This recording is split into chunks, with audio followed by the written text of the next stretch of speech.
اچھا جی، سبق یہ ہے کہ دنیا میں جتنے بھی لوگ دنیا میں آتے ہیں سب کو معلوم ہے کہ انہیں دنیا سے جانا ہے. جو بھی دنیا میں آیا ہے اسے دنیا سے جانا ہے، یعنی ہر ایک کو موت آنی ہے، ہر ایک کو موت آنی ہے. دنیا میں جتنے لوگ بستے ہیں آپ جانتے ہیں کہ ہر ایک اللہ کو نہیں مانتا. بہت سے ایسے بھی ہیں جو دہریے ہیں، وہ اللہ کو نہیں مانتے. کمیونسٹ اللہ کو نہیں مانتے. اور بہت سے ایسے ہیں اگر مانتے ہیں تو شرک کر کے مانتے ہیں. مثلا عیسائی وہ اللہ کو تو مانتے ہیں مگر جیسا ماننے کا حق ہے ویسا نہیں مانتے. اس کے ساتھ معاذ اللہ شرک کرتے ہیں. اللہ کے لیے بیوی ثبوت کرتے ہیں معاذ اللہ. حضرت بی بی مریم کو اللہ کی بیوی کہتے ہیں اور حضرت عیسیٰ کو اللہ کا بیٹا کہتے ہیں معاذ اللہ. توبہ استغفر اللہ. اللہ لم یلد ولم یولد ہے، ولم یکن لہ کفوا احد ہے. اللہ الصمد ہے، وہ اللہ ہے، وہ بے نیاز ہے، نہ وہ کسی سے ہے نہ اس سے کوئی ہے. وہ اپنی ذات میں خود سے ہے، ازلی ہے، ابدی ہے، ہمیشہ سے ہے اور ہمیشہ رہے گا. ہمارا یہ عقیدہ ہے.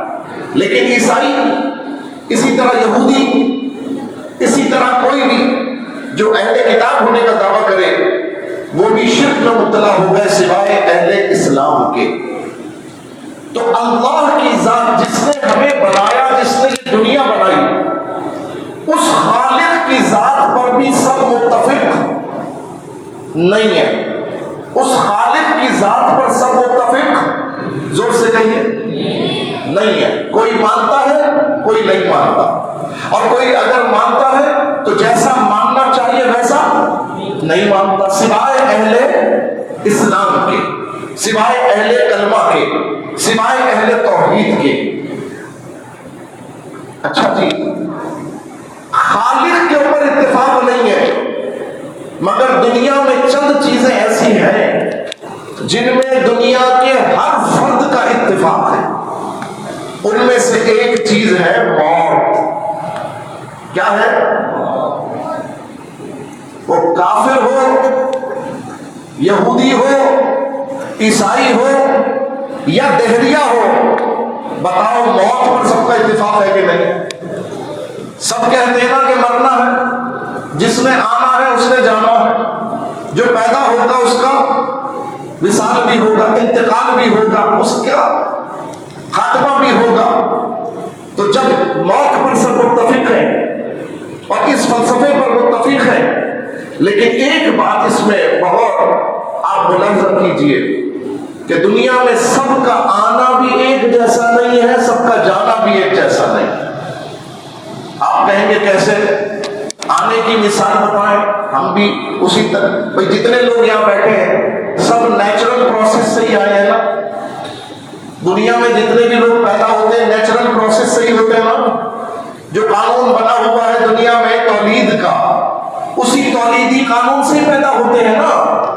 لیکن جناب یہ قانون سیدنا آدم علیہ السلام کے لیے نہیں ہے. یہ قانون سیدہ بی بی حوا رضی اللہ تعالی عنہ کے حق میں نہیں ہے. یہ قانون حضرت بی بی حضرت عیسیٰ علیہ السلام کے حق میں نہیں ہے. ہے نا فرق؟ ہے نا فرق آنے میں؟ حضرت آدم علیہ السلام دنیا میں آئے، ہماری طرح نہیں آئے. حضرت بی بی حوا دنیا میں آئی، ہماری طرح نہیں آئی. حضرت عیسیٰ علیہ السلام دنیا میں آئے، ہماری طرح نہیں آئے. تو پتہ چلا ہر ایک کا آنا بھی ایک جیسا نہیں، اور اب جو جملہ میں نے کہا ہر ایک کا جانا بھی ایک جیسا نہیں. تو پھر آپ کے سامنے اس کی بھی میں مثال پیش کر دوں. دو میتیں آپ کے سامنے رکھی ہوں، جنازہ ہو رہا ہو. ایک کا انتقال بستر پر ہارٹ اٹیک سے ہوا اور ایک کا انتقال دشمن کی گولی سے ہوا. بتاؤ دونوں کی میتیں ایک جیسی؟ دونوں کی میتیں ایک جیسی؟ دونوں کا حال ایک جیسا؟ مرا یہ بھی ہے، مرا وہ بھی ہے. اس کے بھی جسم میں حس حرکت حرارت نہیں ہے، اس کے جسم میں بھی حس حرکت حرارت نہیں ہے، لیکن ایک تو مردہ ہے، ایک کو تو ہم مردہ کہہ سکتے ہیں مگر دوسرے کو مردہ نہیں کہہ سکتے۔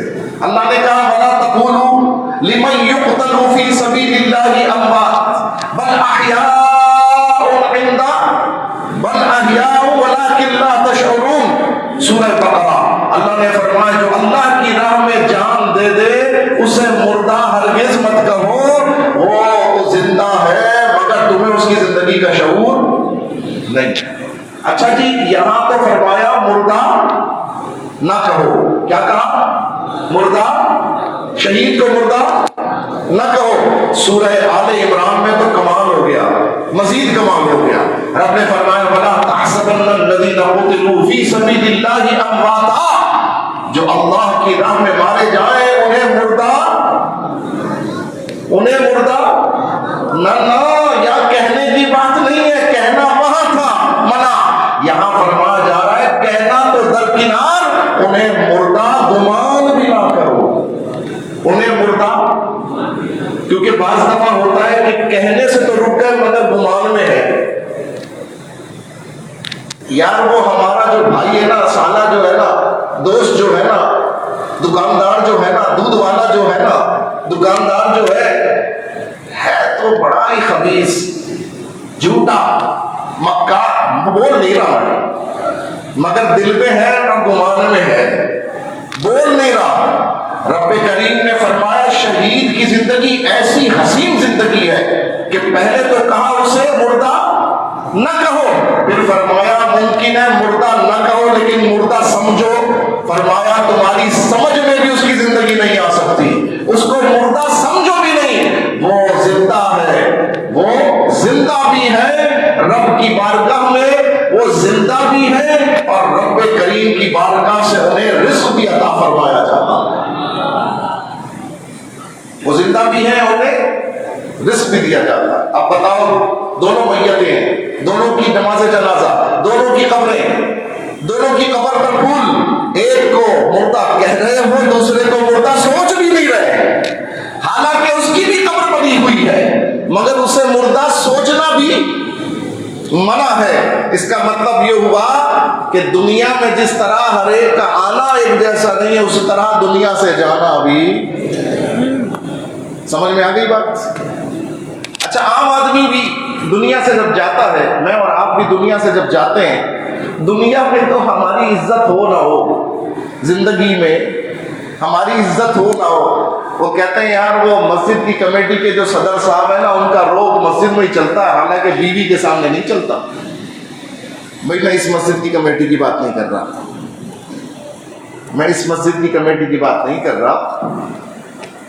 ٹیچر آئے کلاس میں، یہ پڑھو وہ پڑھو، ارے آج صبح لگتا ہے لڑائی ہو رہی ہے، ہاں جی، افسر کا مزاج صبح صبح بگڑا ہوا ہے، بندے کیا تو بات کرتے ہیں، وہ گھر سے لڑ کے آیا ہے، عزت بڑے پھوپا کر کے نکلے، ابھی گھر پہنچے تو اندر سے آوازیں آپ سمجھ گئے کیسی آنے لگ گئی، 2 منٹ میں ساری عزت کی قلعی کھل گئی۔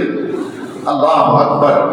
بندہ دنیا میں جس کی عزت نہیں ہوتی باہر چوڑا ہو کے چل رہا ہوتا ہے، لیکن کیسا ہی بندہ ہو، کیسا ہی گیا گزرا ہو، جب آنکھ بند ہو جائے تو اب سب اس کی عزت کرنے لگ جاتے ہیں، سب اس کا ادب کرنے لگ جاتے ہیں۔ یہ وہ ملک ہے جس ملک میں تھر چولستان، وہاں پر پانی نہیں ہے، بہت سے علاقوں میں پانی نہیں ہے۔ آپ نے دیکھا نا خواتین اپنے سروں پر برتن اٹھائے میلوں کا سفر کر کے روز کی حوائج ضروریہ کے لیے پانی لے کر آتی، مرد کام پہ گئے ہیں، بکریاں چلا رہے ہیں یا کوئی کام کر رہے ہیں، اور عورتیں گھر کی ضروریات کے لیے پانی میلوں چل کر جائیں۔ لیکن اگر اسی قبیلے میں انتقال ہو جائے جہاں پانی پینے کے لیے میلوں جانا پڑے، گھڑا رکھ کر جائیں اور لے کر آئیں، مشقتیں اٹھائیں، لیکن بندہ مر جائے، زندہ کے لیے تو 1 گلاس پانی 2 گلاس پانی، اور بندہ مر جائے تو گھڑوں پانی اس کے اوپر بہا دیں۔ غسل ہوتا ہے کہ نہیں ہوتا میت کا؟ کتنا پانی چاہیے ہوتا ہے؟ ہمارے یہاں پانی آسان ہے، نہلانا آسان ہے، اس جگہ پوچھو جہاں پینے کو پانی نہیں، وہاں مردے کا نہلانا، تو کیا وہاں مردہ نہیں نہلانا ہے؟ نہلایا جاتا ہے نا، پانی چاہیے ہوتا ہے نا۔ لوگ پینے پہ قربانی دیتے ہیں، میت کو نہلانے کے لیے پانی دے دیتے ہیں۔ ہوتی ہے کہ نہیں ہوتی؟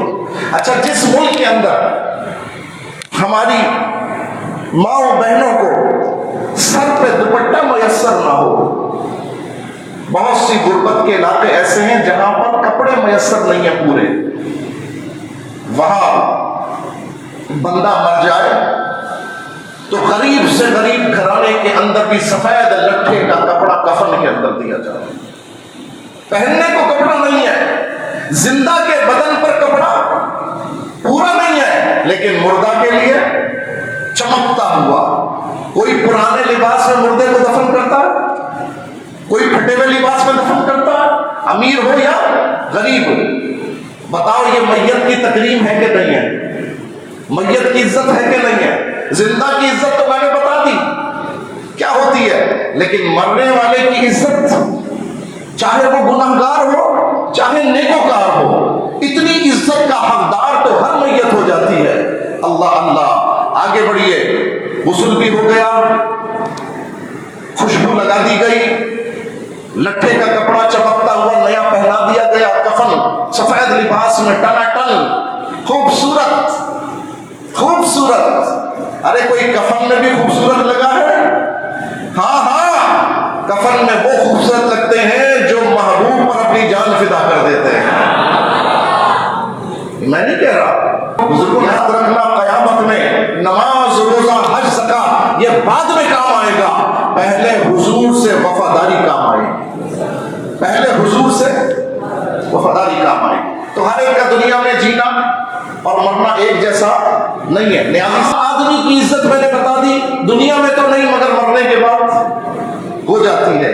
جناب کفن پہنا دیا، نہلا دیا، غسل کرا دیا، خوشبو لگا دی، اب اٹھائیے، ڈولا اٹھائیے میت کا، تو 10 آوازیں آئیں گی، ذرا احتیاط سے، ذرا آہستہ، دیکھو دھکا نہ لگ جائے، دیکھو ٹھوکر نہ لگ جائے، دیکھو تیز نہ چلنا۔ بولی آتی ہے کہ نہیں آتی؟ کیوں؟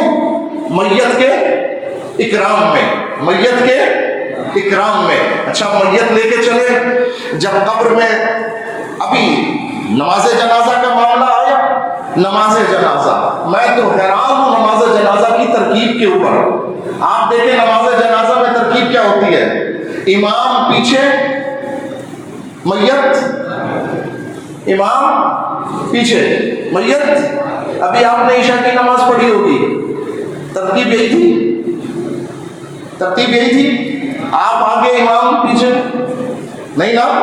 ظہر میں، عصر میں، جمعے میں، عید میں کیا ہوتا ہے ترتیب؟